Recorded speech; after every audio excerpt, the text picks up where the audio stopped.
Hey folks, ACCG here, and in today's video we have something a little bit new for the channel. We are starting a podcast and these will be happening quite frequently from the get-go. So yeah, we have some really nice topics today and we can just I'm excited. straight get into them. Do you want to go over what topics we're actually covering today? Yeah, so we're going to talk about EB01, the Yes. new set that comes out Friday the 3rd of May for everywhere in the world except for us, because unfortunately we had a 2-week delay. Woo! Which is becoming the norm for Classic. One Piece products over here, but you know, we move, we deal with it. Hopefully it will be legal for our big treasure cup in Birmingham. Oh yeah. So we're going to talk about that set, the 3 new leaders. We'll get into it in a minute. A little bit of a tier listy. Potentially a little bit of tier We'll list, see, yeah. we'll see. Some of the meta implications. What we're most excited about, yeah. We're going to have a brief chat on everybody's favourite topic at the moment, which is cheating. Cheating. Because it's becoming prevalent, especially in the online events, and we're just going to talk about, you know, what we think of it, what we think can be done, and then we're going to wrap it up with the new player experience. With this being the first of the podcast, we thought let's talk about new players. This might be their first game. They might be coming over from something new. So let's get into it. Yeah, cool. So EB01, thoughts? I'm excited. Because it's not a main set, it's a bit smaller. It's kind of more like the Yu-Gi-Oh! Side sets that I'm used to, a lot of which fall on their face. Okay. And this one doesn't look as powerful as some of the main sets we've had in the past. Yeah. So I think similar thoughts for me. We see a lot online about the decks that are going to be really strong in OP07, which will be coming out a few months after EB01. And I think these are some of the cards that boost the decks to be able to get to that point in OP07, but I don't know how much it's actually going to spice up the format that we have. Yeah, there's definitely a few standout cards from the set, which we'll probably dig into in a minute. Yeah. But for the audience who might not know, should we have a look at the 3 centerpiece cards of the set, which are the 3 new leaders? Yeah, let's take a look. So first off, we've got the red-green Kazuki Odin, who is a 5k power, 4 life, obviously red-green. So he is a Land of Wano and Kazuki clan. His effect is, and I'm excited for this one because I like the Wano cards. Yeah. According to the rules, your character cards with the type Land of Wano without a counter have plus 1000 counter. So that's going to make your Kinemons, your Kikus. Oh, Kiku is the one that screams out to me immediately, right? Even the 8-cost Odin. So some of these really powerful Wano cards that were always considered bricks, maybe no longer. Yeah. Don times 1 when attacking. If you have a cost 5 or greater Land of Wano character in play, this leader gets plus 1000 power until the start of your next turn.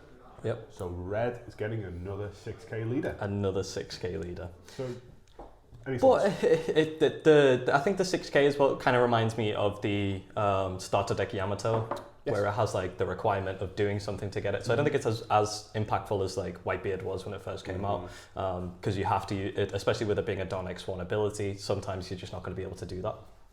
So that first part is really exciting for me because anytime that you're trying to do maths and you're going for game, I think you have to be different when you're playing against this leader a little bit. You look at your opponent's 4-card hand and usually you'd think probably 1 or 2 bricks, a 2k, a 1k in there, but now with this ability, realistically a lot of the time that's all going to at least be a 1k counter now with all of the things, which I think is exciting. And I think people will build the decks that way. Yeah. So as you say, a 4-card hand will be a minimum of 4k counter. Yeah, which is really interesting again with it being a 6k leader because it's just even more impactful. Your 7s are no longer magic numbers against this. So I think that can be a little bit finicky. How do you feel about the actual main effect of it? Do you think it's impactful enough? The main effect of it, I think, is actually quite good. I think there's a lot of 5-cost Wano cards. There's ones that we already have. Obviously, I've mentioned a couple of them. You have the 8-cost double attack Odin. Well, it's not double attack, double swing, I suppose you'd say. The 5-cost from set 1 green Yamato, double attack so good. Banish, which is probably one of my favourite cards, although it hasn't really seen play since set 2. Yeah, I think, well, it had a little bit of play in Kinemon in 4.5. Yeah, 4.5. In it being scary, but I do think it struggles with the removal aspect. I think is it a 5 for 6 or it's a 5 for 5. 5 for 5. Yeah. So red can get rid of it quite easily. Black obviously has been rampant right now, and it's a 5 cost, so that can go from blue. So it's definitely like open to removal, but I do think it's exciting. I think if it sticks late game, it could just be a monster. So right now we're thinking all about the green cards. Do you think there'll be any? There are some new red Wano cards that come with EB01. There is a Ezo, and I believe the Ezo has an effect where on your opponent attack, you discard cards, Wano cards, and that makes your opponent's attacker minus 2k power. Yeah. So that's good. That in my opinion, is probably the centerpiece of the deck, because that allows you to not only play Wano cards, that allows you to play good generic green and red cards. Okay. I was going the other mindset with that, because if it's specific to discarding the Wano, I thought it would put you in a situation similar to Bello Betty, where you have to have Revolutionary cards. Yeah, okay. So you end up putting some not highly impactful cards in, because you need to be able to activate your effects. Oh, right, yeah, so there's maybe I mean? more kind of corner case Yeah, Wano cards. so it's like you'd want to put some of the really good cards in, so like Zoro is just a staple for red, 3 costs Rush Zoro, but if it doesn't have the Land of Wano, is that going to be impactful in the list, is the question? I think with Red Green Odin, that's the only deck that's really stuck in Japan, and we've seen a few lists, and I know that the Kid and Killer is played in a lot of those lists. And is that Land of Wano? That's not Land of Wano. Yeah, but it is just a really impactful card, right? Which again is another card. We're going to kind of move on to the staples from EB01, but because I don't kind of want to get mixed up with the conversation. Is there anything else that you can think about this Red Green Odin? I just don't think it's strong enough, honestly, is my thought going into it. Another 4 life leader, you know me, I'm a 5 life leader, Andy. I definitely prefer the mono colors usually myself. But like I look at the effect, you see some of the really strong effects that we've just had coming out of OPO6, like Gecko Moria, which is like actually singly giving you value straight off the bat in the form of a body. And I don't know if giving a little bit of extra counter is good enough. I don't know if boosting your power is good enough, because in my mindset, again, you'd just be playing like the yellow Yamato right now if that was the case and it was already good off the bat. I do think the color mix is quite nice, but I think we might just be in a scenario where we're going to end up having to shoehorn going for those Land of Wano cards too much. Yeah, I agree. Yeah. I don't think there's anything else I can add. I think my only thing about the color combination is I think it's a difficult color combination. I think when a deck like Red Green Lore exists, which I know hasn't seen play due to black, but as black moves out of the meta, which it eventually will do, I can't see anyone going, I really want to play Red Green and not picking Lore. Well, you make a good point there with the RG as well, as it's like, if we already have a really strong Red Green leader in Lore, has that seen play? Really, this format, there's too much removal, and I think we might fall into the similar thing with the Odin, where it's like you have nice plays, you have exciting cards, but you're just not able to go through that control meta that we've kind of been stuck in for a few formats now. Should we take a look at one of the other leaders? Yeah, let's move on to the next one. So we've got Hannibal here, who again, another dual color leader, so 4 life, 5k power, an impel down type. His effect is interesting. At the end of your turn, you may return one of your cost 2 or greater impel down characters to your hand. Set up to one of the Don cards from your Don deck as active. So this is like hand advantage and ramp. So it's blue and purple together. Yeah, 2 of my favourite colours straight off. I'm a blue simp through and through, but I just love Don advantage. I think it's great. I think it's the way to go in the game. Immediately, Little Sadie just screams to mind, right? And I think it did that's the play. When the card was revealed, Little Sadie shot up. Like they went crazy value. Yeah. I do think as the set's been out, people have discovered a different way to play it. Okay. And we'll move on to that in a minute. But the whole idea of Little Sadie, Jailer Beast, add the Little Sadie back, ramp, you now have a counter and you can maybe do it again next turn, combined with the newest Jailer Beast that comes in EB01, which is essentially just a Zoro. It's a rush.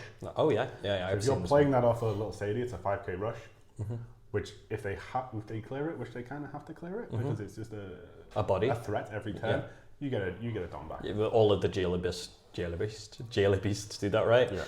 There are also just some really, really nice Jailer Beasts out there to go with the little Sadie as well. We have a Banish one, a double attack one, and a blocker now as well. We do, and we have the draw one. And the a draw 2 on pitch one. Oh yeah. On play. Yeah. Yeah. So yeah, interesting. I really like these. What do you think on the color combo? I like the colour combo. I think I've been pretty let down by purple in the past. I think ramping is obviously the strategy with purple. That's kind of the direction that Bandai have chose to go. But I think leaders that ramp is where we see success with purple. Yeah. I think about my favourite purple deck, which was Purple Luffy in set same. 5. And the fact that you no longer have to play these weaker cards which ramp, and your leader does the ramp for you, which means your deck is just filled with high value cards and then bombs is what made that deck so successful. And then you piloted that deck in that format. So do you agree with that? Do you agree that 100%. not having to play those cards? I think about like Purple Kaido or a Blurple Kaido where you have to find the rock, the Onigashima is it? And like it's nice when you play it and you think you're getting great value, but you've had to spend an entire turn setting that up, right? Exactly. And I think that's the problem, is it's like you lose so much tempo, which is crazy because you're gaining tempo by gaining a Don, but like... It's exactly how I view green, yellow Yamato. Yeah. Where if you are swinging like a crazy person, you're not putting anything on the board and your opponent just goes, cool, like there's no pressure on me there. Like, yeah. With Hannibal, do you think there are any really impactful impel down? You said that we've gone like a different way other than Little Sadie. So again, I kind of don't want to spoil the fun, but the 3 leaders all haven't really made a massive impression in Japan. Yeah. That might be different in the West because we do seem to push decks a little bit more than Japan. Yeah. We definitely dig down into sort of, combos and interactions, and we can really make decks like do better. For example, Blue Dofi in OPO1 and OPO2, a deck that wasn't touched at all in Japan, but now was one of the big hitters in those early formats. So from what I've seen, there's a blue variant of this deck, which plays the Little Sadie, of course, because it's a searchable 2K. Yeah. But the blue variant focuses around lowering your hand by liberally countering, which makes the 4 life not as impactful. Playing the 9-cost Sanji into... The blue one. The 9-cost Sanji OPO6. into the Ivankov from OPO2, which draws you 3 cards and then lets you play the new Inazuma. And Inazuma, at the end of your turn, if you have, I believe, I'm just going to pull it up there quick because I don't want to be wrong about this card. End of your turn, if you have 2 or less cards in your hand, draw 2. Okay. So spam the board, basically. Spam the board with the Dofi blocker, the X-Drake blocker, these top 5 checkers. Yeah. And then set yourself up for that Sanji turn, and you're essentially getting like, 6, 7, 9. So you're better at math than I am. What's that? 22 John for 9? Yeah. That's really good. That's pretty good. And you're drawing 5 cards throughout it. If you've been able to sculpt your hand, yeah, I think that's really powerful. Yeah, I do think so. I think like the 1-cost Hannibal as well. I don't know what set that came out in. Yeah, OPO2. Yeah. Like that's like as small as that is. That's what excites me. The idea of being able to play a searcher that the further into the game we're getting, the less impact they're having generally. I think, and like being able to add it back. So you get value from searching, you get a card from that, you get your searcher back, and you get your Don. Oh no, it's got to be 2 or higher. I am going to spoil your party a little bit though, because the Impel Down, they've clearly known that this card is in the pipeline, because there are 2 Impel Down searchers. There's the Hannibal from OPO2 and there is the Buggy from OPO2. But they've got to be 2 costs only higher. Search the colours as well. Oh really? So Hannibal can only search purple Impel Down and Buggy can only search blue. That kind of sucks. So I think you would only just play the Buggy, so you can like get those pieces that you need. Yeah. But as you know, as a blue player, the top 5 searchers, not searchers, the top 5 like peekers are as good as searchers if you just plan your turns, especially with the Sanji play that you were just talking about. So yeah, interesting plays with Hannibal. I don't see it impacting the meta too much over here, even though, again, like you said, West is a little bit different than the play that we see in Asia. Final thoughts on Hannibal? My hot take is I think it is the best of the three. Really? Okay. Even better than the Odin we've just seen? Yeah, even better than the Odin. I think the Odin is a fan favourite. Okay. And the colours, red and green, maybe some of the best colours that we've seen. Okay. But that also might be a throwback to like earlier in the game. I'm not sure if I actually still believe that. Having seen like black's right dominance over the past two sets, like yeah. So I think maybe I'm stuck in my OP02 days where red and green were just where we want it to be great. Where we're like bring red back. I miss red. We used to cry about Whitebeard all the time, but now it's like bring red back. I'm bored. I know. Imagine playing Whitebeard for fun. That's the thing. Like I'm playing Whitebeard for a break. I've built it. I've built Whitebeard. Should we take a look at the final leader? Let's have a look at that last leader of OP01. This is the one that I'm the most excited about, and I think is going to be the best. And I agree. In the sense that I think it is unchecked and untested. Yeah, I just think he's exceptionally handsome too. Like he sure is. The altar is chef's kiss. He's a big, strong, burly man. Let's talk about him, shall we? It's Kyros from Dressrosa. So he's obviously got the Dressrosa type. Kyros. Yeah, they look very similar, don't they? So again, 4-life leader, 2 colours, black and yellow. So black and yellow, probably the 2 strongest colours right now. Yes. 5k power, obviously, and his effect, activate main, once per turn, you may turn the top cards of your life face up. So it's this face up life mechanic that we've seen with the starter deck 13. KO up to one of your opponent's characters with a 0 cost. I love this. If you seem so excited about it, so you tell me why. I love this. I've played against this deck quite a few times, and nothing excites me more than using a 1-cost Ice Age and then not having to pay another thing other than turning a card face up to just KO a 5-cost. I think that is amazing. With the color combinations that we have, black right now, I don't have to really go into depth. We've seen how strong that Moria has been, not only with the cards that it has, but because of the black staples that they have. 8-cost Gecko Moria is broken and can easily fit into this with the Helm Epos that we've seen, with the Rebecca Hinas potentially, where we're just removing things. And then the nice thing is, like, if you've played Sakazuki, for example, you can be in an awkward situation sometimes on the 8-Don turn where you don't have a way to reduce and remove. If you use your 8-cost Gecko Moria, you don't have to worry about the remove on the 8-Don because you just use your leader ability, right? The 2 that you would spend on Houndblaze is just your leader ability. So as long as that life is face down, which there are cards like the Viola, which could just flip all your life face down again and be a blocker, and you can bring that off the Gecko Hiyori,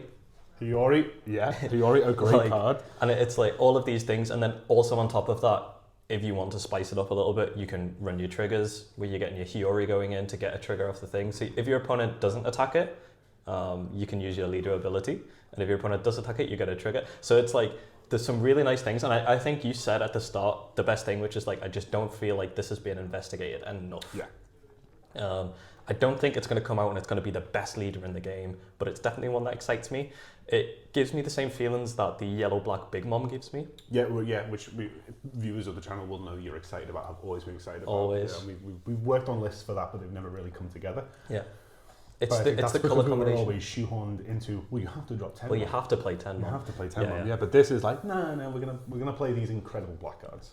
Yeah, which I think are just really, really nice. And I think it's one where, like, again, it may come out in EB01 and it may just be okay, but I think the further in we go, the more these colors are getting. Maybe a yellow Dressrosa archetype in the future. Maybe. Yeah. Wouldn't that be tasty? You just mentioned triggers for this card. What triggers immediately spring to mind when you think about this card? Satori is one. Classic yellow cards that are doing really big impact, like 1 Kajillion Vault Amaru now.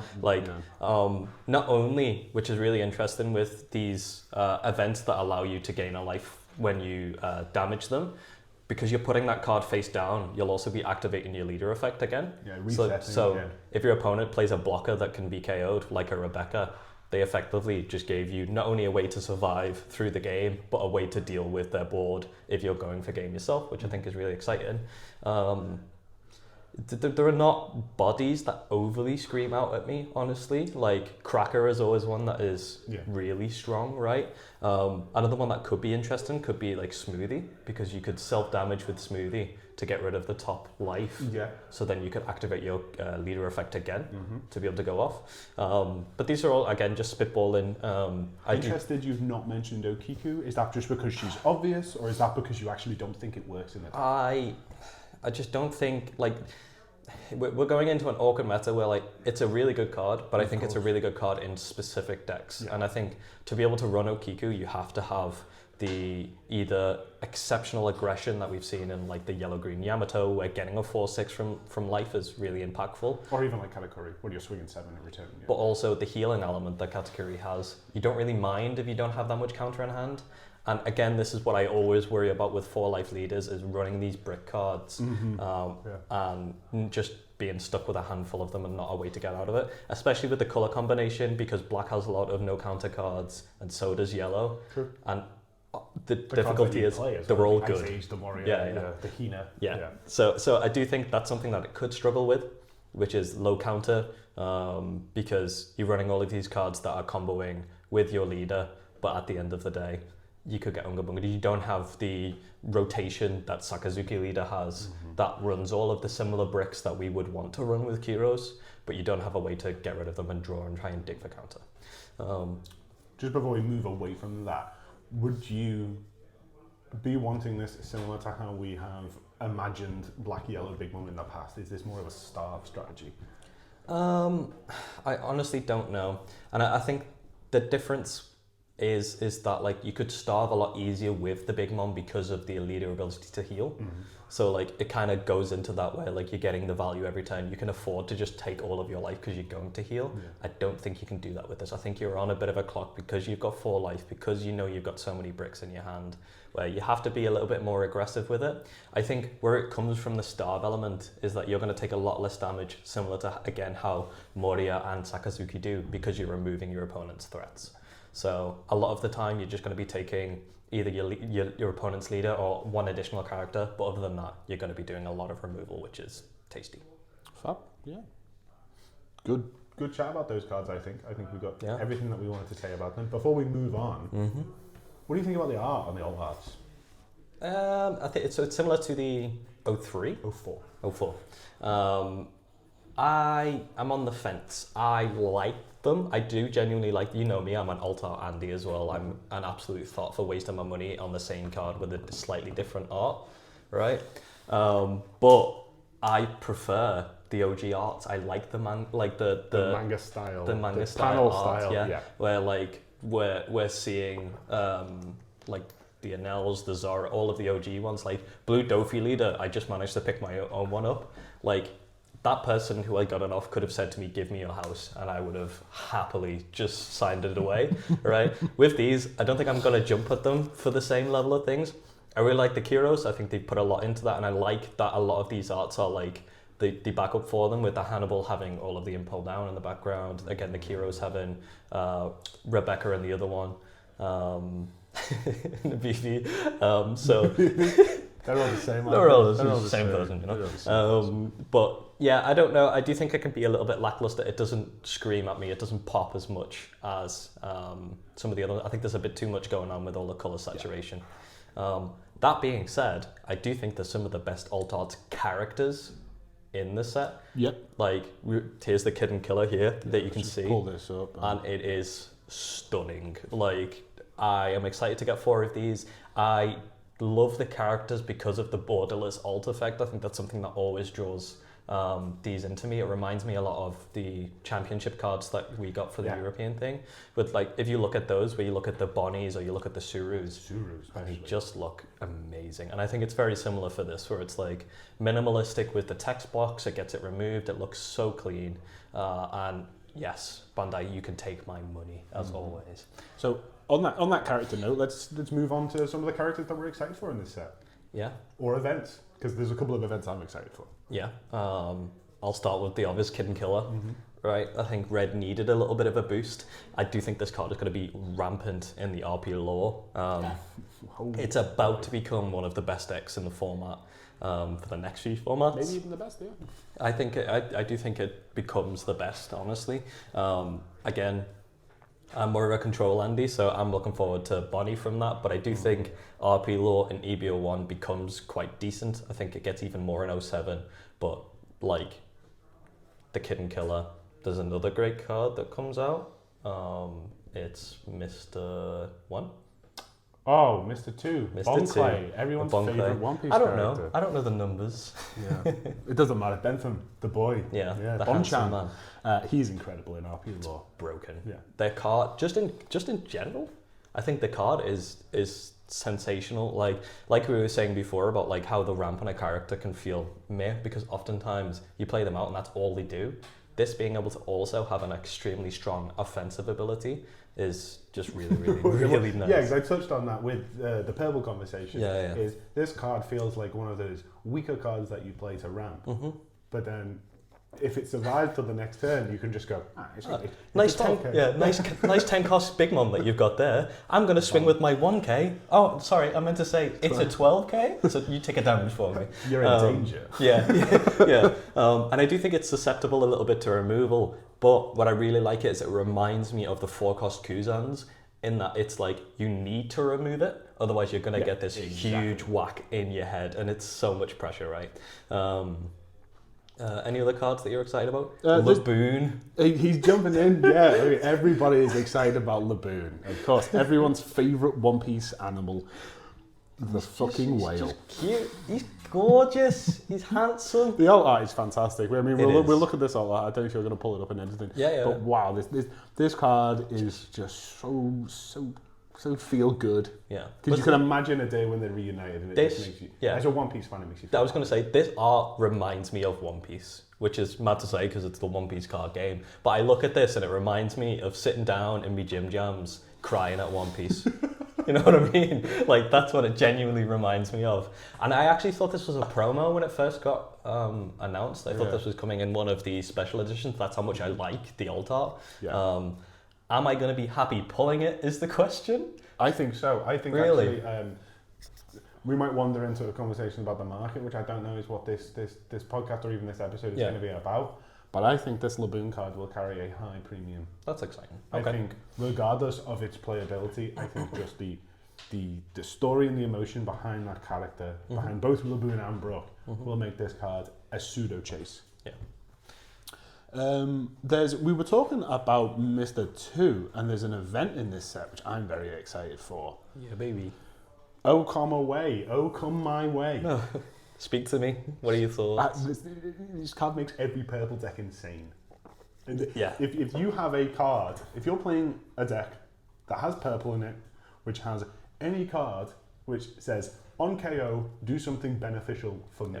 This card is insane. I mean, one of the decks I'm quite excited for, at the local level, is purple yellow. Yeah. It's like on the tip of my tongue. Yeah. So like have a little moment. It's like, and this deck isn't going to be the best. I think maybe it'll sneak in a couple of tops here and there. Which got big bombs. But can you imagine Okama weighing into a Okiku, and they just go, oh, and you go, yes. I just love it. I think it's so good, and that's one of the decks that I just think is going to thrive from EB01, really. Yeah, and I agree. I don't think it's going to be like, this is the best deck in the format, but it's a deck which, if you don't know how to play against, it's got a steam, and if you don't know to just smack its head in early, you are going to get faced with so many bodies. The ACOS Croc is one of my favorite purple cards in the game, and being able to see it in a deck become even more viable is really exciting. What's even more exciting is when you go, oh, come away, your 7k attack is now attacking my 9k body. So one cost event that stops an attack is just it's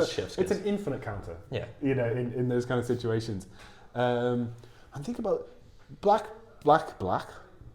That's purple yellow Croc gets a few other tools too. It gets this Miss Wednesday, which I think is fantastic. So once it's a blocker, and then on opponent's attack, once per turn, Don -1.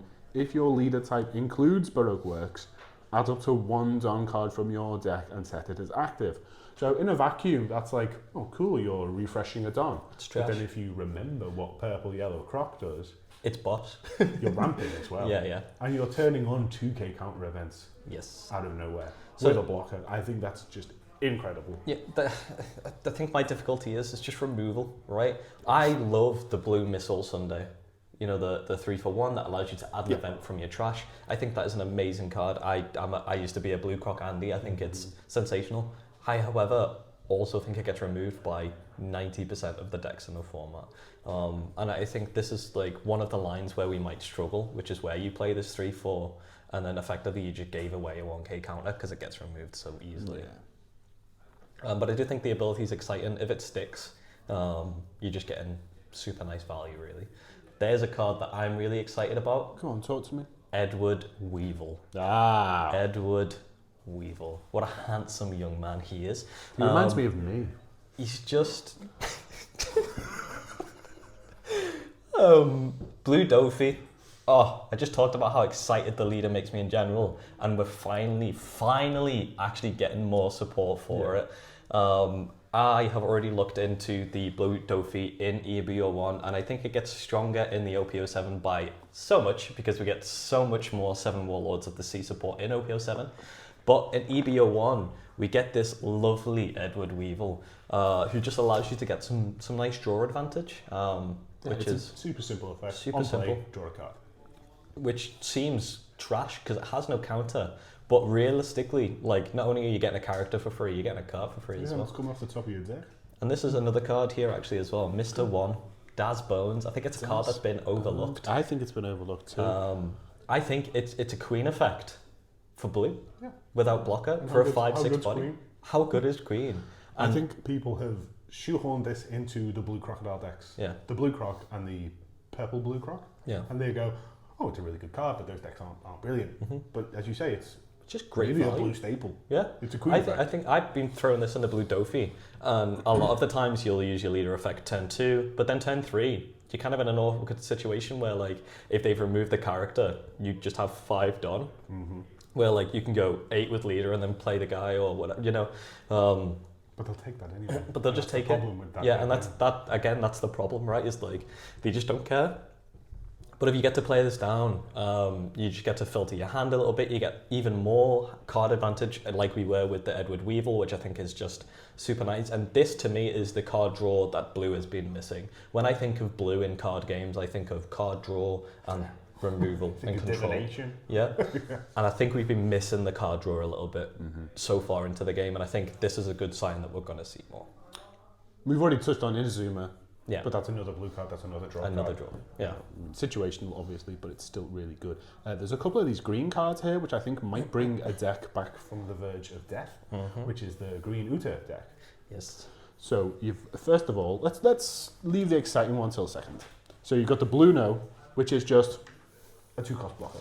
Yeah, So film it's card. a film card. It's so a film card. We're just increasing the odds of hitting off that effect. So I'm excited for that one, but I'm more so excited for this 2k counter 4-cost 5k Sanji, which is Don times 1, your turn. For every 3 rested Don on your field, this character gains +1,000 power. Yeah, so it's just like always at least a 7k attacker, isn't it? Like always. But what excites me the most about this is another film character that's a 2k, and we're not just left with Chopper anymore. And I think that was one of the biggest difficulties, which is like you have even more bricks in the Uta deck where, like, you're flipping and you're seeing Ezo. And your bricks are the ones you want to see. You want to be filtering to 2Ks, and the 2Ks that you see, you're like, well, that's going to the bottom. Yeah, and like I'd never play the 2k Chopper in Uta usually, but this is a 2k where I get it, and not only am I excited that I have a 2k if I need it, but I have a really, really offensive. Play this off the Luffy. Play it off the Luffy. Exactly. I think it's really, really tasty. And we saw a top in Japan with this. Actually, I think the Japanese championship. Yeah, the big one with this. So I think it's a deck where now it needs to be on your radar. I don't think it's the best deck in the format, but I do think it's scary. And if you're not running a heavy removal deck, you are going to get unga-bungaed crazy, because their hand is going to be this big. And their board's going to be this wide. The board's going to be this wide. And then when you think you're safe, they're just going to go, restand my leader for 3 costs, and then attack again with the event. So it's, it's scary, and I'm excited for it, to be honest. I love green. But we do get some green cards in the set that I'm excited for. Just in general, we do see, you've just highlighted the Hiyori there, which is another Land of Wano card, right? Yeah, and this card is I think, specifically for the red-green Odin deck. Yeah. I think maybe in the future Kinemon could make a return with a card like this. I miss Kinemon. I miss Kinemon too so much. So the Hiyori, on paper, it looks pretty bad. It's a 4 cost, 0 power with a 1k counter, and you think, what's going on there? Activate main, you may trash this character. Play 1 character from your hands other than Hiyori with the Lander 1-0 type with a cost of 5 or less. Then draw a card. Boss. Great. So Boss. if you think about, if we go back to Kinemon, you Turn think about 2. this. Turn 2, going first, you play this, you can play that fan favourite double attack and banish Yamato. And draw a card. And if they've got 4 Don, can they remove a 5 cost that easily? That's the question. So I think this card's exciting, but I don't think it's really like a staple card. I think I think exclusively within its text. Obviously with its text it is, but I think it's a card that people will open, especially the alt art, and they'll go, oh dear. Yeah. But then maybe one day it'll be worth a lot of money. Yeah, I think it's one where I'll be getting them for future proofing, and I think I'll be building Kinemon and EB01 as a fun deck because of this card specifically. But I do think it'll just be a fun deck for now. I don't think it's enough to make it broken because I think it's very reliant on you having all of your pieces. It's not really that strong going into the late game because no draw as well. You could just play a 5 cost. How do you get combo pieces without draw? Exactly. I'm not going to play You Can Be My Samurai. Yeah, that's true. That actually, you make a good point, but that's a great You Can See My Samurai target. It's a 4-0 that also removes. Yeah, so you right? can play it, rest See, it, we're and cooking bang, right we're now. cooking I'm right running now, Mr. Samurai card. I can't remember it's How You See My Samurai. You Can Be My Samurai. Today I'll be it. Another green card. Yes. Yeah, this is the one that people are excited about. This is Cavendish. So on play or when attacking, if your leader has the Supernovas type, God, I can't think of a Supernova coming out. Can you? And there are no other Cavendish on the field, set up to 2 of your Don cards as active. Go on, you talk to me. So this is obviously for Bonnie, right? I just want to say, if my wife's watching this, ignore this next part. I've just spent £200 on shiny alt Bonnies, the 1 cost, because I'm just so excited for this deck coming out. So yeah, Gemma, if you're watching this, just ignore that statement. But like, this is perfect because it activates your leader ability in Bonnie coming out in OP07. You need to have Don active, and this is a way that you can get it. There are a lot of combos coming out where you play the A-cost Rosinante, and then you play this out, and then not only have you got 2 huge bodies, one that can't be removed until you get rid of the Rosinante, you get your Don back. Now, another deck that I've been thinking about this for, I actually thought about this before going to sleep last night, that's how much these green cards have been on my mind, is the red-green law. Yes. I'm just thinking about being able to play out so many bodies, being able to cheat out a big body super early, and then also getting Don back to be even more I mean, you can aggressive. hard play this on turn 3 and get the Don back to cheat out something else, right? So you can go like, yeah, literally. If you go like, I've got all my weenies, and then I'm going to hard play this Cavendish, Yep. gives me the 2 Don back, I can do the shambles, get a lore out, get another search, and you think...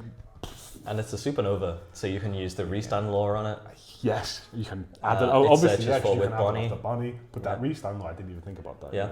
Well, some of the restand laws have been slipping into the Bonnie, specifically because of the Cavendish. I think there's another one that comes out.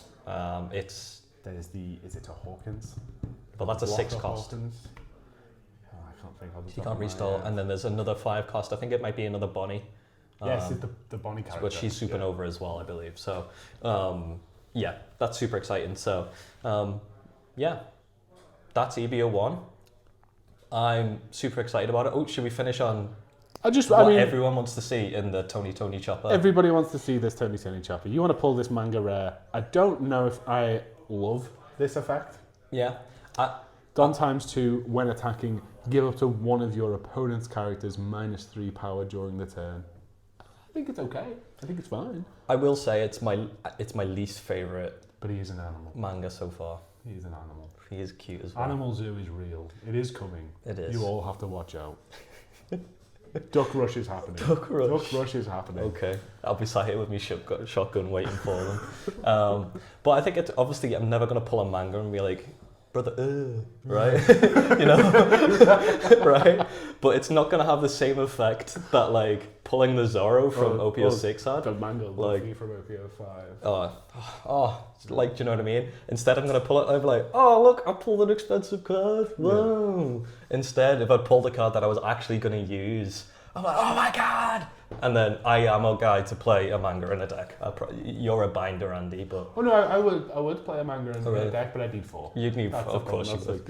I'm just obsessive like that. So yeah, pull all the mangas and then give them to me for like 20 quid, please. That's how much they're worth. Next topic. Next topic. Let's move away from EB01 into a controversial topic. A controversial, but a hot topic right now. A hot topic at the moment. Across TCGs in general, I think we're seeing a lot of it. We've seen a lot of it for One Piece, but also there's been scandals in Bushiroad the past week about how they're handling cheating. In that they've also, one of their world champions has just been called out for shuffling in an illegal way, and their response was heavy da, which isn't really a response. It's not a response, and it doesn't generate confidence in your game. And I think that's the biggest thing, right? Is it's like we can go into the cheating and how it all makes us feel, right? But at the end of the day, it's the confidence of me joining a tournament and knowing that action will be taken if my opponent tries to do anything unsportsmanlike. So, yeah. Thoughts on cheating right now? What comes to mind?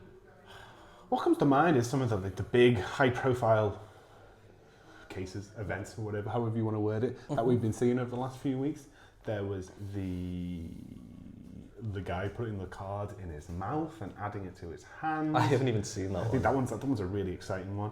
The guy throwing his entire hand into the trash and then just lying about the counter that was there. Yeah. And I think you can sort of even see it in my face, but I think as someone who's been a victim of cheating in an offline event, which is, people think this is an online exclusive thing. I think I might make, not make a few friends with what I'm about to say, but it is up to both players to kind of pay attention to things. Yeah. And that particular one with the player who throws his entire hand away and then says, look, I have the counter. Yeah. You can also count those cards and you can go, actually, no, you don't. Like, you don't have to take your opponent's word as gospel. Yeah. I think we've talked about this a lot, and the biggest thing for me when it comes to cheating is how the person who's just been cheated against is going to react to it. How are they going to bounce back? And like, we both come from different backgrounds. You were a Yu-Gi-Oh player. I was Bushiroad specific. I played a lot of Vanguards, buddy fights. And I think my mentality towards cheating was definitely, this isn't going to happen that much. In Bushiroad games, in my experience, a lot of the times players are very lenient with each other. If you make a small misplay, most people are going to allow you to go back because they're not as impactful as it would be, for example, in Yu-Gi-Oh. Yeah. But yeah, I think your experiences are very, very different, right? Of like, if you're in a regional in Yu-Gi-Oh. My experiences are very different. I think I've had a history of you make a tiny mistake, you search for the wrong card, you declare something, and you can't go back. Yeah. Maybe people take Yu-Gi-Oh a bit too seriously. I don't know what it is, but I think that's coming the norm though. Considering there's such little prize value on the line in Yu-Gi-Oh, people don't let you go things back. It's not a fun game for them. It's part of their identity. But I think what I'm trying to get to from this is another thing that I think I've lacked at when it comes to preparing for regionals. And I make a lot of this content on how I prepare. And I think one of the big things for me now, especially recently being cheated and online, is like how I'm going to react in that scenario, right?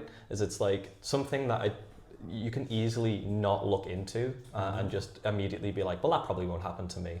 But like, for me in those scenarios, it's really, really awkward. I'm a very anxious person and I don't really like to call people out. And that's something I'm trying to actively work on, is not necessarily rule shocking every time my opponent makes a small misplay or anything like that.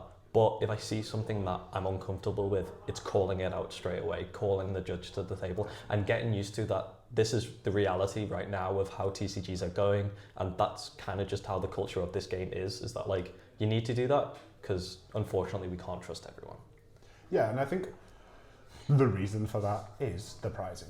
Yeah. The prizing is the high value on some of these prize cards is, again, I don't want it to sound like I'm condoning cheating in any way, but I can understand why people do it. No, I think so, right? My own personal experience, I won't get into it too much, but it was the difference between top 32 and top 16. Yeah.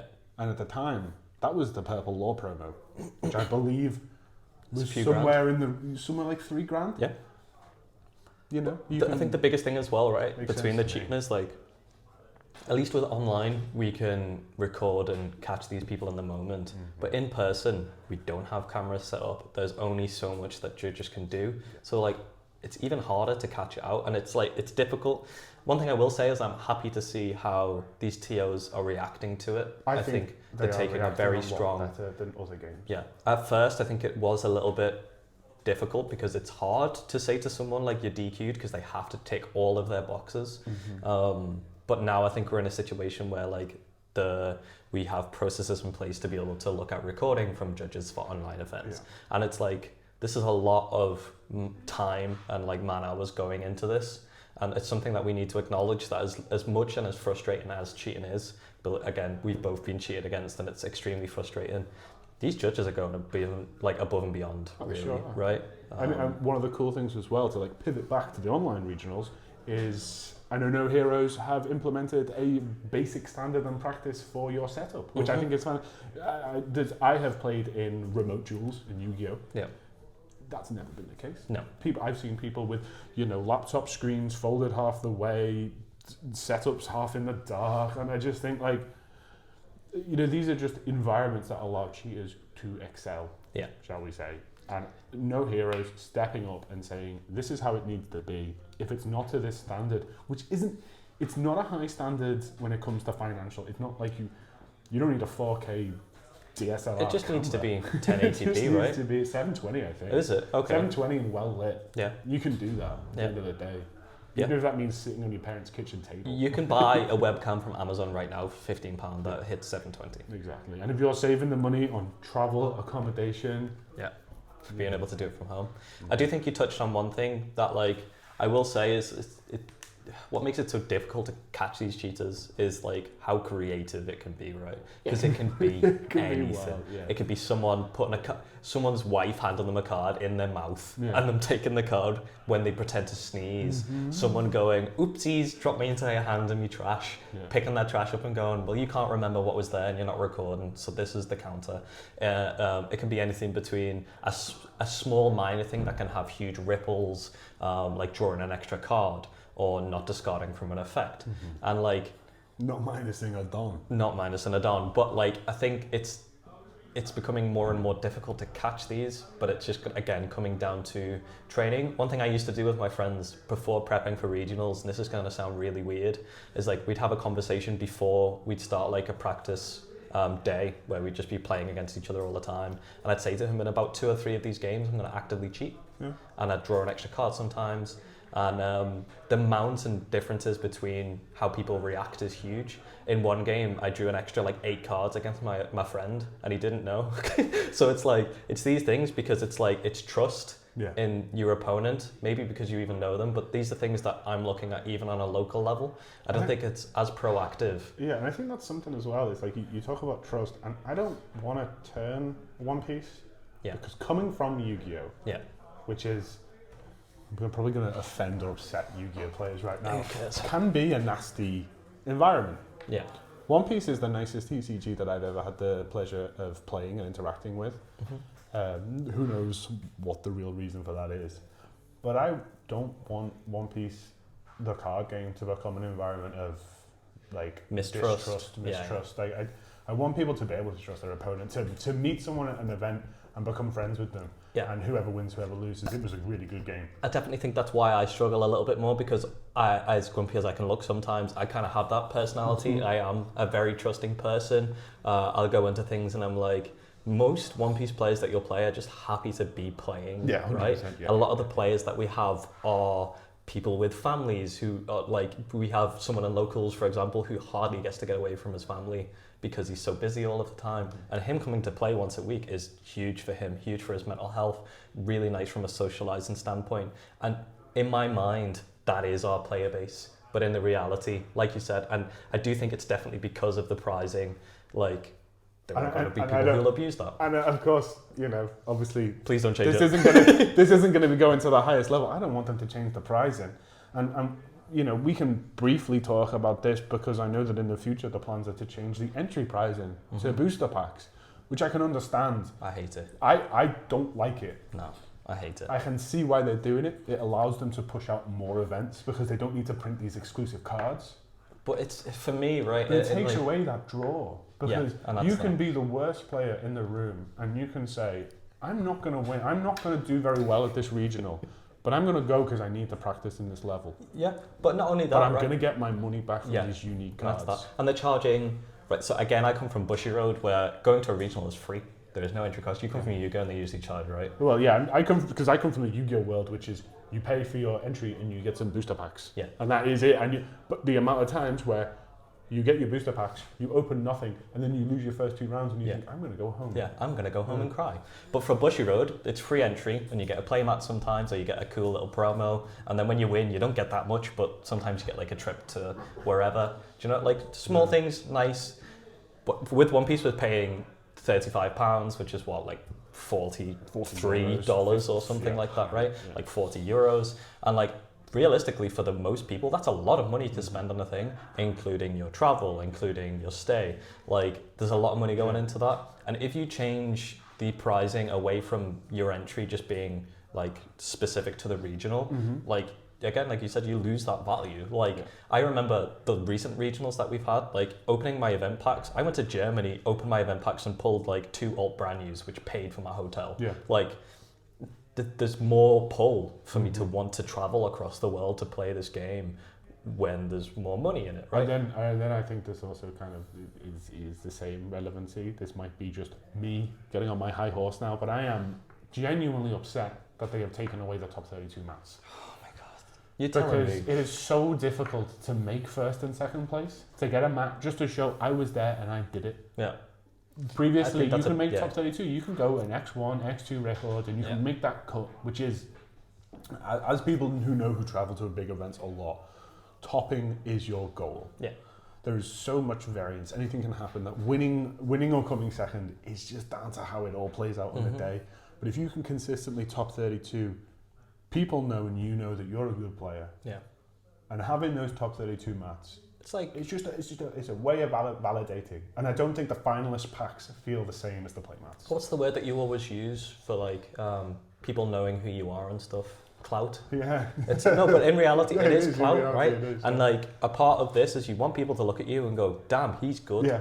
Right? Because if I'm going home after I've just spent 9 hours in work, right, and I'm stressed, and then I'm going home and practicing for 6 hours every single day, or any time that I can squeeze, and I'm playing One Piece all the time, I want people to look at me and acknowledge, do you know what I mean, that I'm good. But also, I think a part of that is that like that self-value that you add to yourself. Again, I'm a very, like, I question everything in my life, you know, like I'm always anxious, I always struggle with my own stuff. But being able to, every time I'm playing a game, get out my playmat and go, oh yeah, I forgot that I did really good with that. And it's a small, like, little kick that you get every time you do it, and it's nice. And also, like, how many times have you played against someone in a regional and they pull out the Three Brothers top 32 playmat and you go, uh-oh, kaka-doo-doo. Yeah. Like, do you know what I mean? Well, as I say, I mean, I'm fortunate to have made that top 32 so lucky. when they were giving that mat away.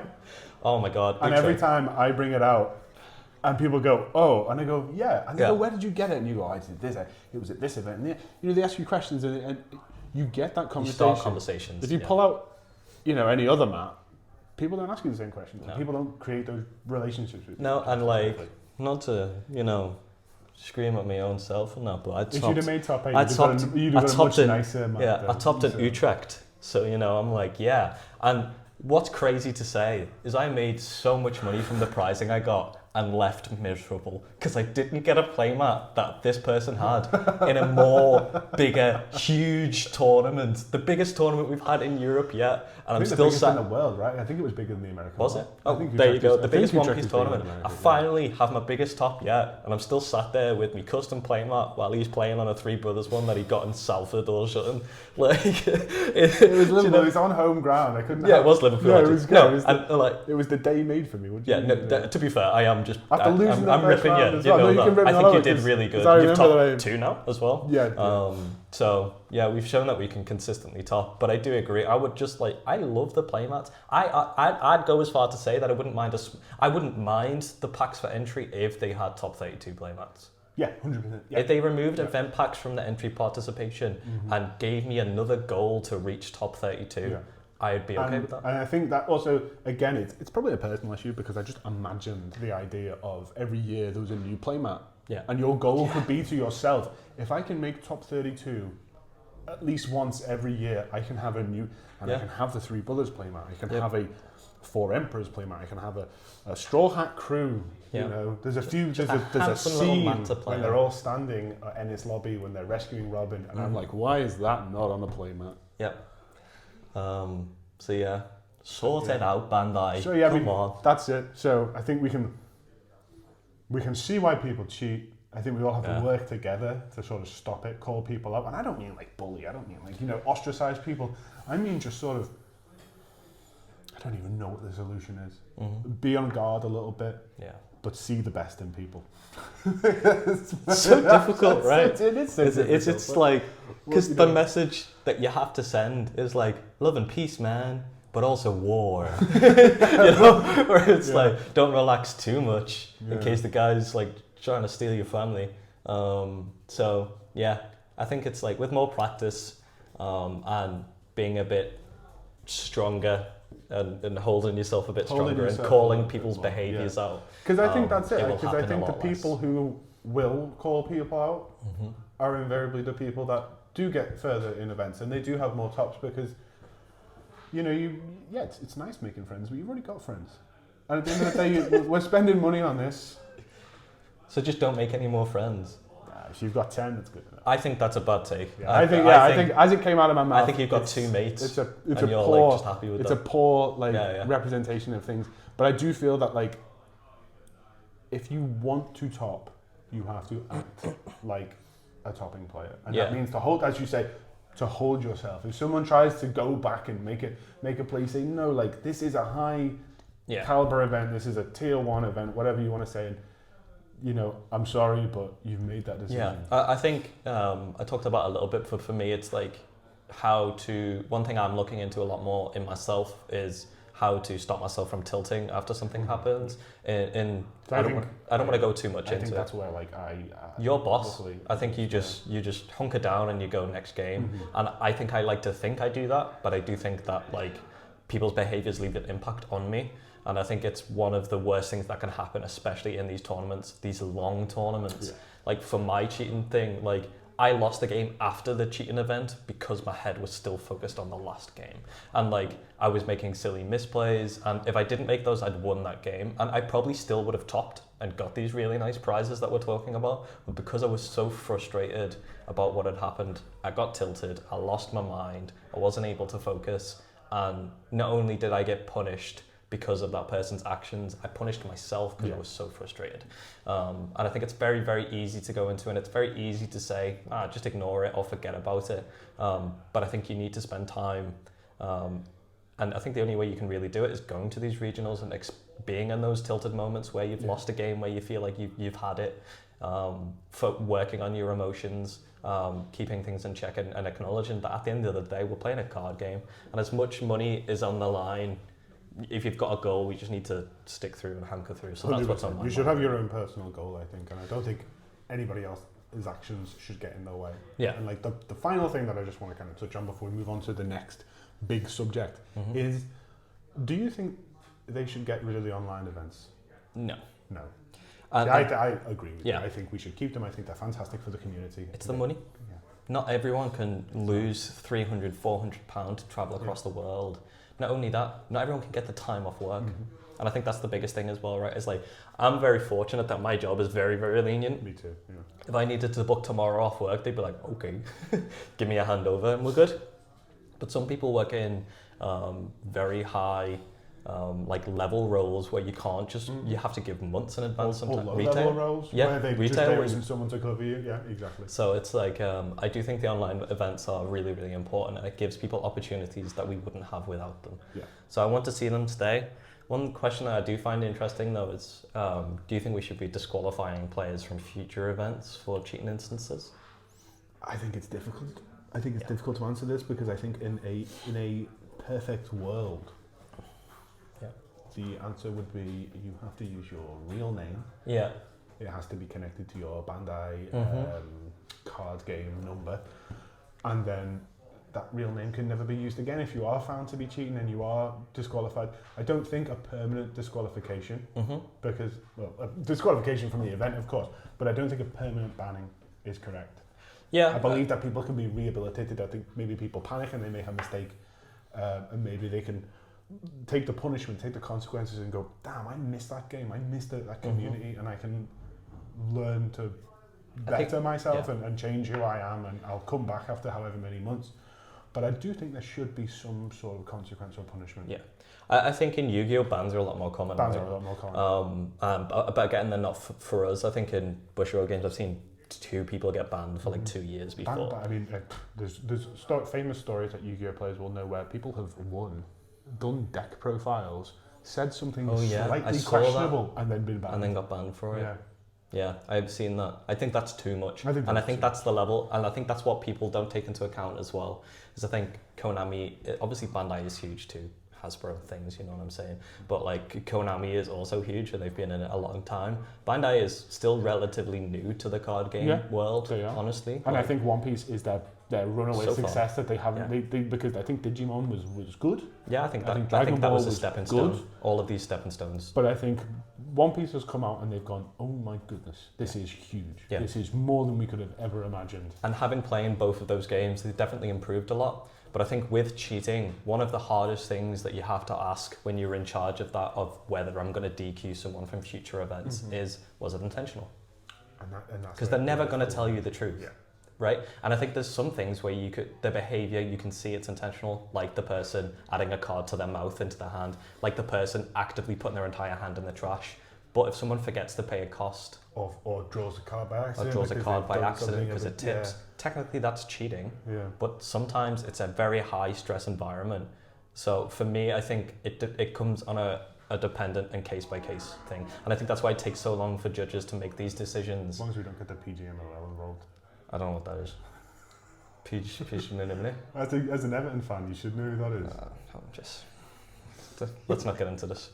I'm in One Piece while you're talking to me about football. What's this? Bring VAR to I'm a white man. Regionals. Ooh, I love football. Soccer. VAR. Did you just say VAR? Yeah. To online regionals. As you play in One Piece, someone comes along in a checkered shirt and he goes, waves a flag in your face and then, pen. You're gone, mate. Pointing to the leader spot. Points to the. Take it back. Just starts removing cards from your life. But I do think it should be on a case-by-case basis. I think if we can actively see that this person has cheated intentionally, like putting their hand in the trash again, then I think genuinely that should be at least a 6 months ban. 6 months, 3 months. I'd say at least. Yeah. And if it happens more than once, it should keep climbing. But then, as I said, prizing removed. I don't want to keep dragging this conversation out. I think we should move on to the next subject shortly. But do you think we need to switch to a full name or sort of initial system, because we can't have people use pseudonyms even in offline regions? Yeah, I think we do, but my reasoning is only for judges. I think it just makes their life so much easier to be able to follow things up. In the instance that mine happened, they had a different Discord name, then they had a different username on their TCG Plus app on the Limitless, and that was different from their real human name. Yeah. So it's like layers and layers, and the judges are like, how am I chasing this person down? And I think that's so I think it's a good idea for that and for accountability in the future. Cool. Should we go on to the final subject of the day? Yeah, the last subject that we're going to talk about is, we've kind of like sort of skirt around this with the 2 things that we've been talking about, but that's how this works. The new player experience. Yeah. Like where is One Piece going in that area? Yeah. There's a lot of people I know. I think I'd probably say the majority of the people in our locals, and maybe the people that you talk to at regionals, and they go, I've never played a card game before. One Piece is my first card game and I'm loving it. Yeah. I think a lot of that comes down to the IP. People love One Piece. Sure do. So they're going to be like, pieces of cardboard with One Piece cool art on. Yeah. Nice. And I think that's how we get a lot of people in. And I do think that's going to be a strong way for us to always be able to do that. Even when Mr. Monkey D. Goofy finds the One Piece and we finish the manga, I still think we'll still be drawing people in. The cards we bought along the way. Yeah. The One Piece is actually OPO12 that comes out, and he digs up, and it's actually all along just being like a promotional video for Bandai. Yeah. He goes, wow, the new manga Shanks, he's dead, and he does the thing. But I think that's a good point that you raised. Is like I played so many card games, right? Double digits different. I've not played as many as you, but I have invested a lot of my life into certain card games. I've never seen so many new players to TCGs that I have in this. But that does raise the question, as we go, do you think we're still going to have the same level of new people coming in? I know actively, as someone who helps a lot with the local community like yourself, you're a lot of the reason why we are able to get a lot of people into Liverpool. Do you think... Shaking them down. Just come play with us. Quit Yu-Gi-Oh! You don't want to play that. You want to come over here and play. Look how expensive these prize cards are. Like, you'll definitely win. Look how fun we're all like. Look how much fun we're all having, Do you think we're going to continue having new players coming in? Or do you think communities are going to shrink? I don't think communities are going to shrink necessarily. I think the high influx that we've seen from, I want to say it was OP02 to OP03 was the really big, and then OP05 we had a lot of attention, but I think that was from the secondary market. I think that was from the, oh my god, these cards are expensive. I don't think we saw that many new players coming in, but we saw a lot more eyeballs. Yeah. And I think we saw more top level players from other games move over to One Piece around. That's what excites me. That's what excites me too.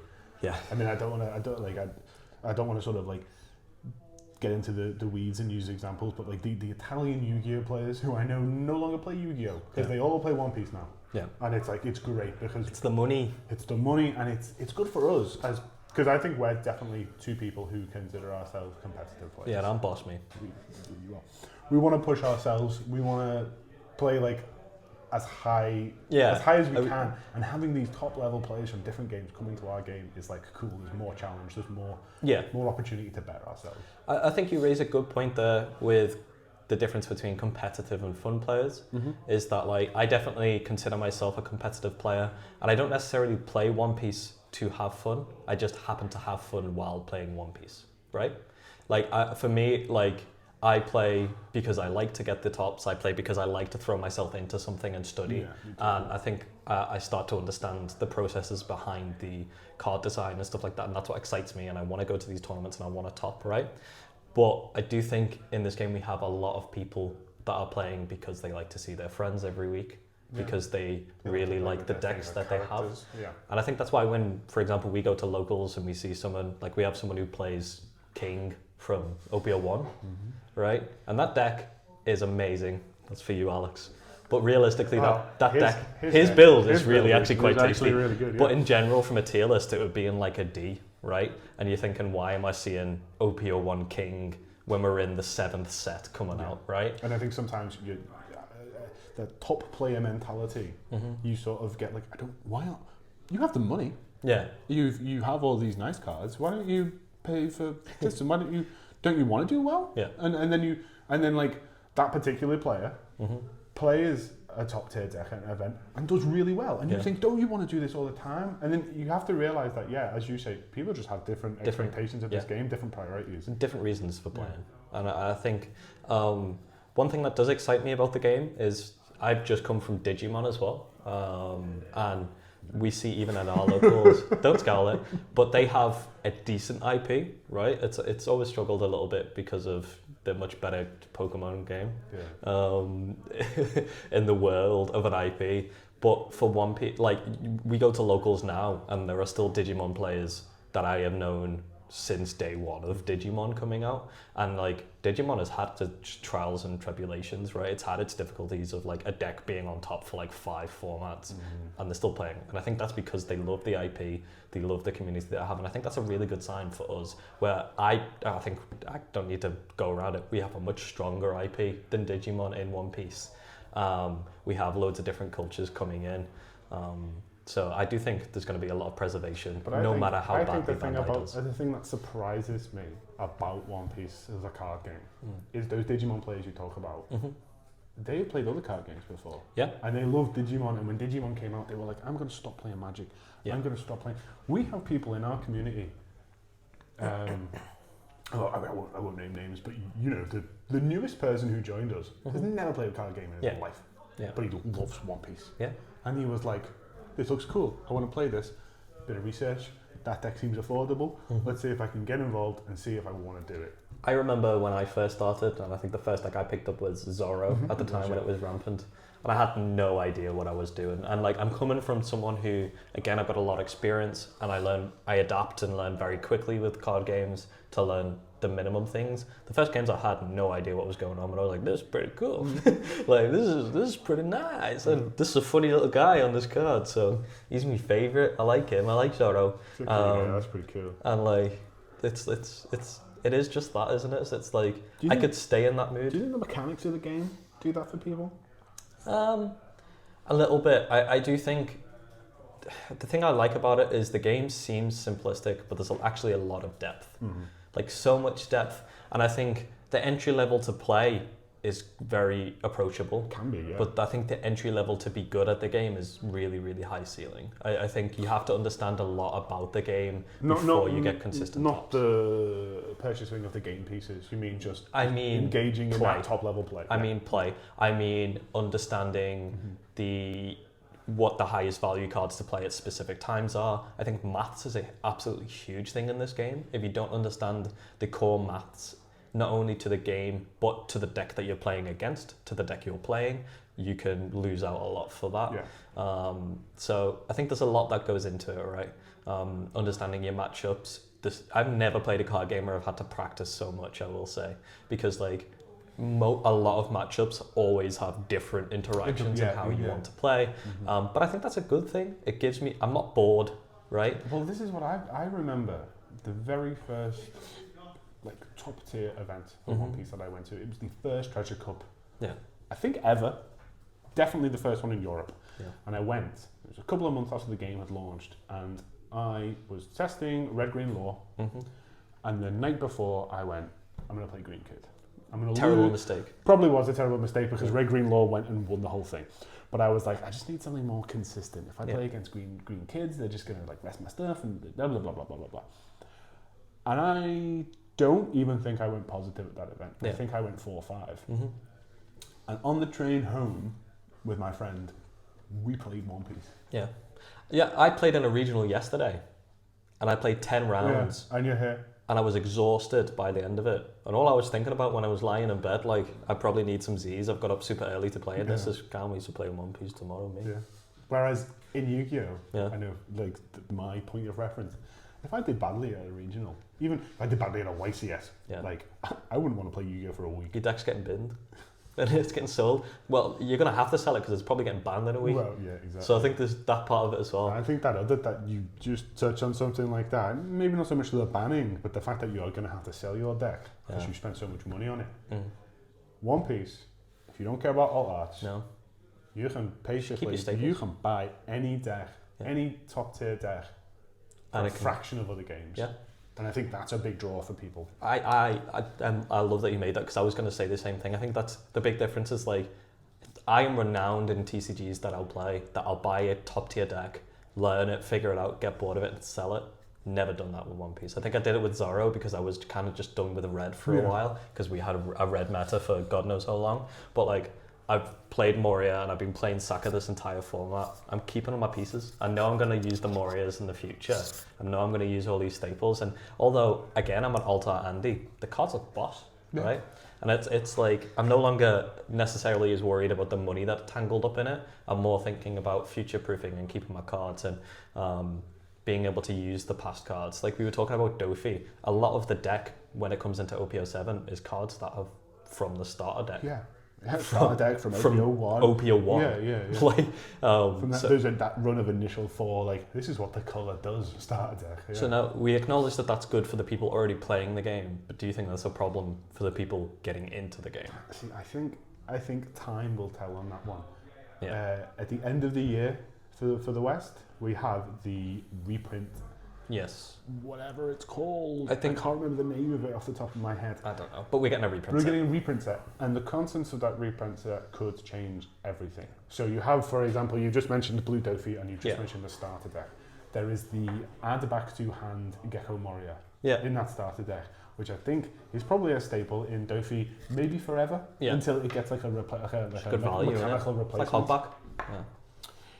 If that card is in that set at an affordable rarity, or if it's in the new blue Doflamingo re-wave, retrain starter deck that they're doing. I think this game is fantastic for new players. Yeah. If it's not, that probably is an issue. I think the other way of it, and we talked about RP lore that's about to become the best deck in the format, probably with a little asterisk. Yeah. There's a few really good decks, right? But it's definitely up there.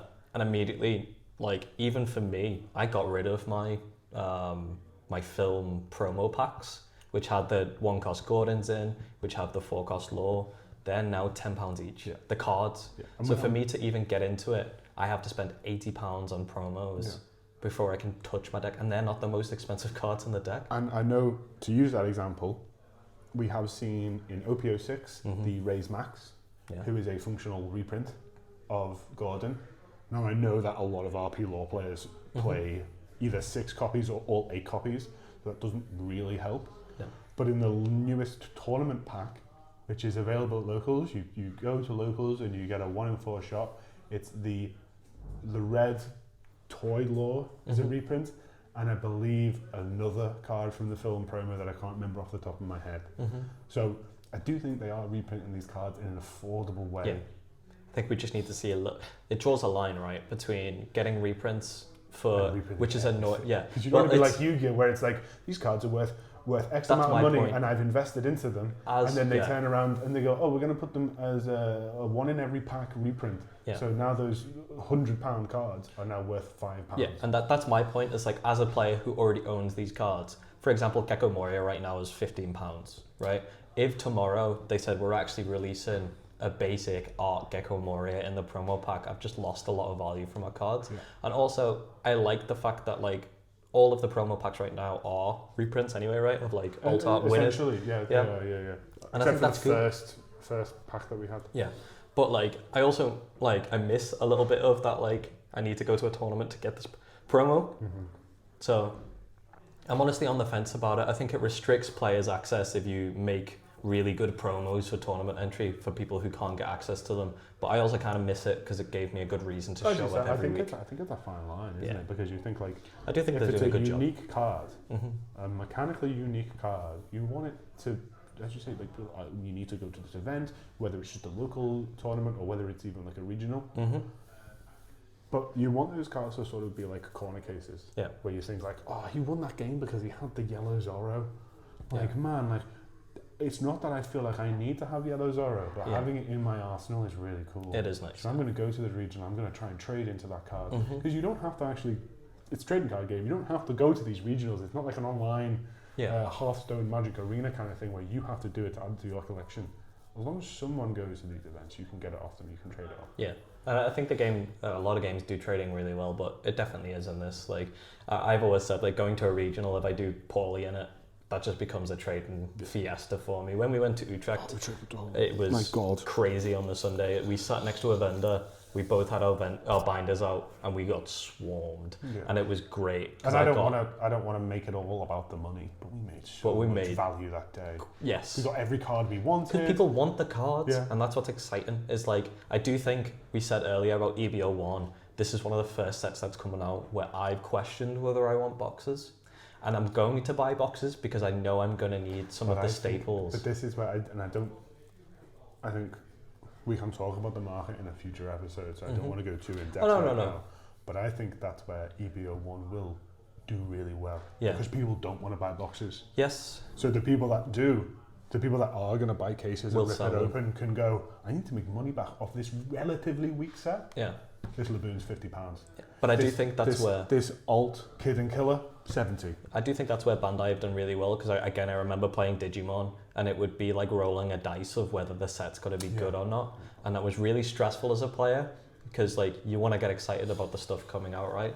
And even though we've had decks in this game that have consistently, like, remember Whitebeard, of course, right? Where like, was it Katakuri OP03? Yeah. OP03 came out, right? And like Whitebeard was still clearly the best deck by miles, but everyone still bought the set because they wanted to try these new things. Yeah. And what we were saying before about like people are still going to pick up like Hannibal, right? Because they want to try things out. So I do think we're in a decent place where like I don't think sales are going to drastically tank. I think what they've done really, really, really well at is having these staple rares that are in the set where you need access to, like the Kid and Killer. Well, that's a great card. A great example I can think of the top of my head is OP04. When OP04 Kingdoms of Intrigue came out, we all kind of went, that's not exciting. We've just had OP03 and we're going to get OP05. We've seen how powerful OP05 is. And OP04 kind of looked a bit boring. But now you look back and you think some of those rares are really important. You need, critical. How many yellow decks don't play beige? But there were zero cost events in that one as well, right? There was zero cost event. Which have all come up. Red Rock, loads of really, really solid cards. That again, now you look back and you go, I wish I bought one more box. 2 boxes. Because otherwise you're going on card market and you've got to spend £9 on shipping to get some fella to send you 3 commons. So yeah, I do think we're doing really well. I think the price points are quite good. I do feel kind of bad for Americans struggling with product. I think that's what's difficult and that's what scares me is the product delays that we're seeing a lot. I think that's what can damage a community. I think right now we're doing quite well in general because people are trying to be calm about it, right? Which doesn't come down with British culture all that well. But it's nice that we're still getting the product coming in. I just hope these delays can kind of squish out of it. Imagine the One Piece TCG if there wasn't a lack of product, if there wasn't delays. I genuinely believe we'd be the second best TCG right now. I think MTG's. I mean, there's Pokemon as well, right? But I think we'd be close to overtaking Yu-Gi-Oh. I think we've overtaken Yu-Gi-Oh a long time in Europe. Yeah, I know that Yu-Gi-Oh has just broken the record for largest TCG event of all time with its 8,000 person Tokyo YCS. But in Europe, Yu-Gi-Oh seems to be in a really bad place in Europe. Yeah. But this isn't a Yu-Gi-Oh podcast. It's not. I hate Yu-Gi-Oh, so I don't want to talk about. I like Blue Eyes White Dragon. He's a cool guy. You don't like Performer Pals? Yeah, I like the Elemental Curios. But yeah, I think the biggest thing is that like if we hadn't had these product delays, I do think we'd have been in a completely different place right now. I think we're doing really well, but we'd be doing so much better if they could just figure it out. I know there's loads of stuff going on in the UK, but the UK aside, Europe in general is still slightly struggling for product. We're doing a lot better than the US is. US is really struggling for product. I mean, US is kind of the market leader in card games because they have so much disposable income. So much more people as well, right? Yeah. Like they have like Europe. What are some of the numbers people are paying? Like $200 for a box? It's crazy. The pre-sales for EB01 have just gone up, and people are spending $15 on a rare. Yeah, but that's nuts. That's crazy. That's insane. That's just TCG I give my rares and commons, but also I think it's the mindset with the US a lot of like making ourselves, business owners making money from things. So like we see a lot of like Walmart limiting how much product one person can buy because people are buying out anytime that they see it because they can't find it that much, which then starts a snowball effect where there's no product, so people are buying all the product. When you go into your local game shop and you're like $150 for a box, that's a steal. Yeah, which is crazy. You should be paying $80 for this box of cards. I remember seeing a meme that was like, they went to a locals and the guy was like, I'm really excited, I want to start playing the One Piece TCG, have you got any product? I think I've seen this meme. Yeah, and he was like, have you got any blue star decks? And he was like, nope, sold out. And he read, all it's sold out. And he was like, do you have any boxes? And he was like, yep, I got a box. And he goes, oh, cool. How much? And he goes, only $400, which at the time was a steal, which is crazy, right? I see one where it's just like a pack of OP05. It's like $9. He's like, oh. Can't wait to open that and get a rare. Woo! I think maybe I can't speak for the rest of the UK, but I know, shout out Liverpool scene. We're super lucky. We got 2 fantastic stores that look after us. Yeah, and I'm boss as well. You're all right, yeah. It's all me, baby. Yeah, it's all you. HTCG. Nice. Well, I think that we can wrap that up, to be fair. I think we've covered some really nice topics. Yeah, I don't want this to get too long. I think we've been talking for a while. And we've had some hopefully that was interesting and we covered some things. People enjoyed it and had fun. Because I know I had fun. I don't know. Fun? I've had a boss time. I think it's really irritating sitting with you for longer than an hour. Yeah, that makes sense, yeah. You know what I mean? Like, I think you're just a bit in me face sometimes. No, I've had fun. I think we've covered some really, really nice topics. And hopefully we'll see you next time. If you've got any ideas on topics that you'd like to see us talk about, leave a comment below because I'll react to that and we'll all be nice and friendly together. And we don't actually... Yeah, you're lovely, you're lovely. And we still don't have a name for the podcast yet. It's currently titled as Podcast. So If you have any ideas about what you'd like it to be, as long as it's not weeby, then let's go for I it. thought Grand Line Greatest was probably a little bit Too long, innit? We'll have to like make it an acronym. What's that? Grand Line Great. The podcast is now now. So yeah, if you have any ideas, let us know, and have a great week. Peace. Bye.